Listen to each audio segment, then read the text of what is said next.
When we think of our favorite Survivor heroes, we think of them doing the honorable thing, being a hard worker and giving it their all in challenges, backing their alliance no matter what, and in general, being what they're labeled as, a Survivor hero. However, every once in a while, even our favorite Survivor heroes can go to the dark side in some way or another, whether it's a backstab or villainous action. So today, let's go through the 7 most villainous acts by heroic Survivor players. I'm going to try to leave out ambiguous players like Natalie Anderson off the list, as players like her are constantly debated on whether she's a hero or villain. I'll also give honorable mentions to JT and Stephanie, who played much more villainous games their second time out, which was hard to fathom after watching them play the first time. But still, this was a different version of the two that were originally so beloved, and they don't have a specific instance from their OG season that was super villainous. With that said, in no particular order, let's take a look at the 7 most villainous moments by our favorite Survivor heroes. At number 7, we have Jane putting out the tribe's fire in Survivor Nicaragua. After the target Fabio won immunity, the majority figured instead of taking out a non-threat like Dan, they should use this as an opportunity to take out a massive jury threat in Jane. In fact, they didn't even feel the need to blindside Jane of her faith, feeling like she was a sweet old lady who would understand why she had to go. And, well, let's just say, Jane didn't take too kindly to the news.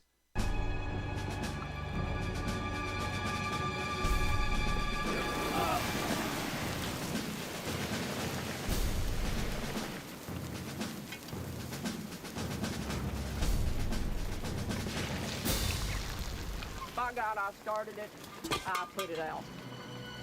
Jane won the fan favorite this season due to her underdog run in Nicaragua, going toe-to-toe with the Young Bucks of the season, despite being a 56-year-old woman, and was all about working hard for what she wanted in life. And you would think she would respect her allies being straight up with her, but Jane was absolutely pissed off and let everyone know, doing something that only the biggest Survivor villains in history have done. Jane is the definition of not judging a book by its cover, as not only was she a beast in Nicaragua, but she also had one of the most angry reactions in Survivor history. In Season 4, we had really the first ever villainous move from a heroic Survivor player, and that is Vecepia turning her back on Kathy in the Final 3 Immunity Challenge. Now, Vecepia wasn't exactly an Ethan-like level of popular with the fans when Marquesas first aired, but she was still an absolute sweetheart of a lady, priding herself in her religion, and took the time to get to know each and every person out there, which is what caused her to be in this position in the first place. At the Final 4, after winning the Know the Jury Immunity Challenge, she made a Final 2 deal with Kathy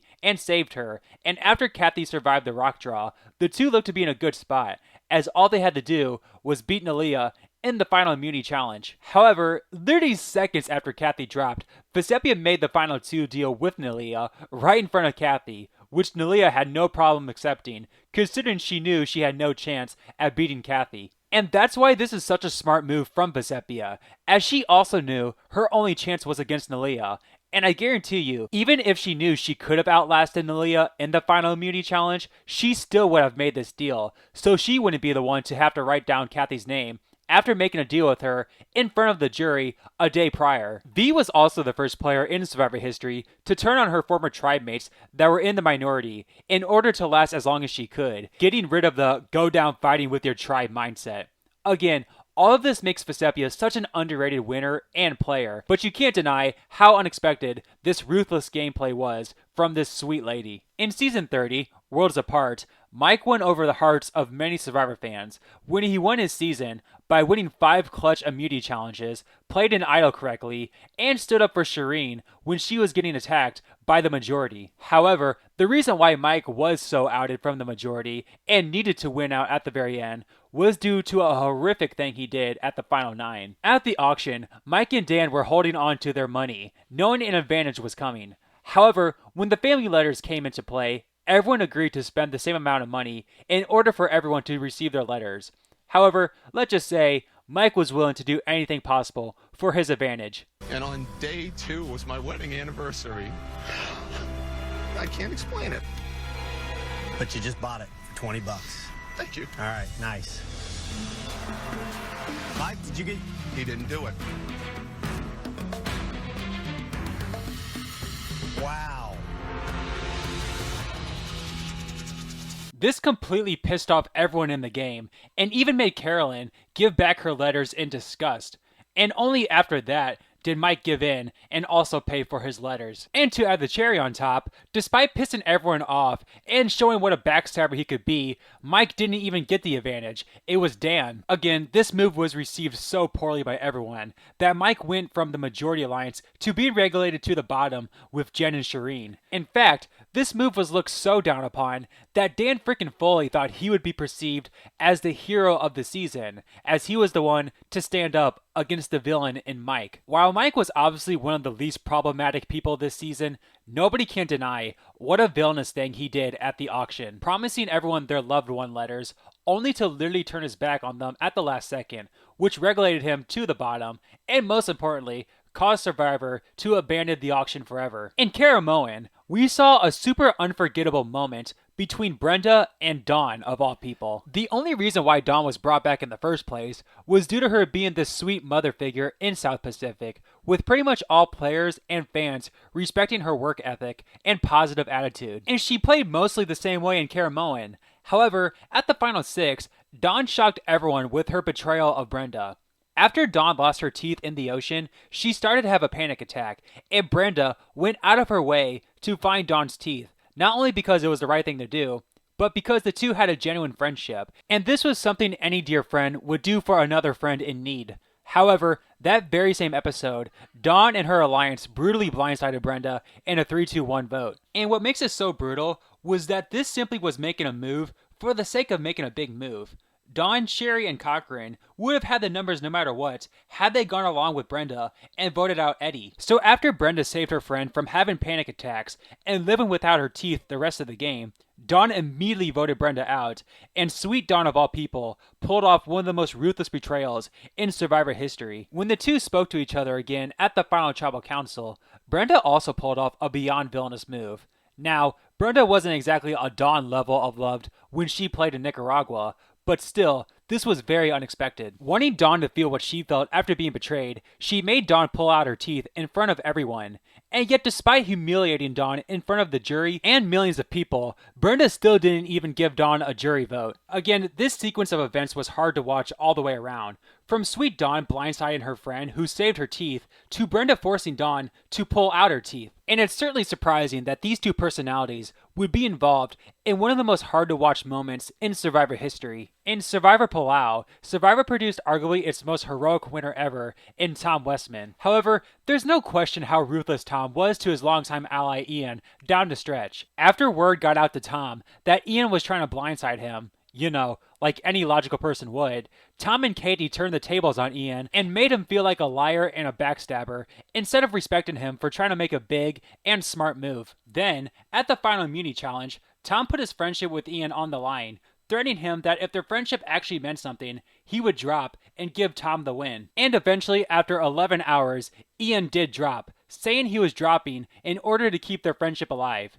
Ian's emotional breakdown at the end of Palau was super sad to see from a guy who had been so likable and happy all game. And it was disappointing to see Tom put the two's friendship on the line simply after Ian tried to take him out. And while everyone respects Tom for his work ethic, it is surprising to see a guy like him not respect Ian for trying to make a potential $1 million move. If there's one player in Survivor history whose picture would show up in the Survivor dictionary for being a heroic player, it's Rupert. The guy was a cultural icon when Pearl Islands first aired, and was gifted $1 million by America for simply being such an iconic and lovable player. Yet, despite all the great things about Rupert that made him so loved, the one thing that always plagued Rupert was his lack of accepting blindsides and good gameplay at his or his alliance's expense. And this was prevalent the very first time he ever received votes.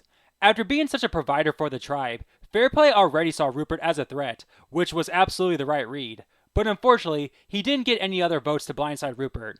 And let's just say, Rupert didn't exactly handle seeing his name show up twice very well. Who the hell voted for me? John? Yeah, Who the hell voted for me? I did. What the was that tonight? I was down for Drake, dude. I would made a Damn decision. it, look at me! I'm looking at what you. the was that? I made a decision based on. You're starting this now. Damn it. I was ready to kill John. Literally. Grab that little scrawny ass by the neck and pop his head off him like a chicken. I'm out there kicking my ass to get you damn fish, and you turn the tribe against me. I didn't turn the tribe against Who you. did? Hey, it wasn't Who did? the person that's gone right now is the Who person voted that for came me? up with the idea. Who voted for me? I did. Again, considering some people would call Rupert the biggest hero to ever play Survivor, this is not the kind of reaction you would expect in the slightest. Even for old school Survivor, this was a very extreme and over-the-top reaction, and probably the angriest moment we've ever seen from a Survivor hero. And finally, in Survivor Fiji, we saw one of the most infamous backstabs in Survivor history. After Yao-Man won the car reward challenge, he made a deal with Dreams to give up the car in exchange for Dreams to give up his immunity necklace at the Final Four if he were to win it. However, when the time came to give up his necklace, Dreams went back on his word and ruthlessly blindsided Yao-Man. I talked about this in my last video, how frustrating it was to see a guy like Dreams to go from such a relatable guy to one of the most hated players in Survivor history. But believe it or not, he wasn't the main hero who made a villainous move here. That person was actually Yao-Man. You see, before this challenge even happened, knowing the car challenge would soon come up, everyone in the game agreed that whoever won the challenge would give up their reward to Dreams, as he obviously needed the car more than anyone else. However, Yao-Man used this as an opportunity to bargain with Dreams, instead of simply giving up the car to Dreams like everyone else said they would. Yao-Man took advantage of Dreams while he was in the moment, and put him in an unwinnable position. If he rejected Yao-Man's deal, he would lose out on the car he so desperately needed. If he took the deal and got his car, he would either go back on his word in front of everyone, or give up his guaranteed spot in the final three and have no shot whatsoever to fight for $1 million. Yao-Man making a deal with Dreams for a car was like making a deal with a fat kid for candy. There was simply no way Dreams would say no to pretty much any deal, and Yao-Man knew that, and wanted to try to take advantage of it. Like I said, it's easy to get pissed at Dreams for turning his back on Yao-Man, but put yourself in the shoes of Dreams. Imagine growing up with nothing, and then having a dream car offered to you. Imagine handing away a shot to win $1 million, and a chance to change your family's life.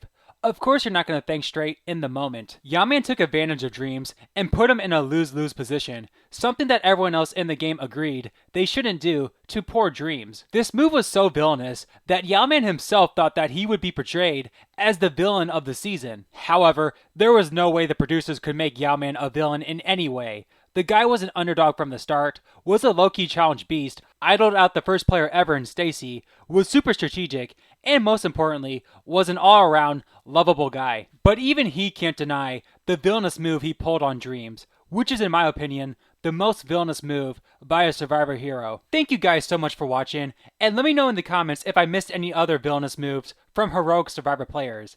If you like what you see, then smash that like and subscribe button, and share this video with all your Survivor friends. Or heck, even share it with your non-Survivor friends. But whatever you do, I hope you all have a good one, and I'll see you guys next time.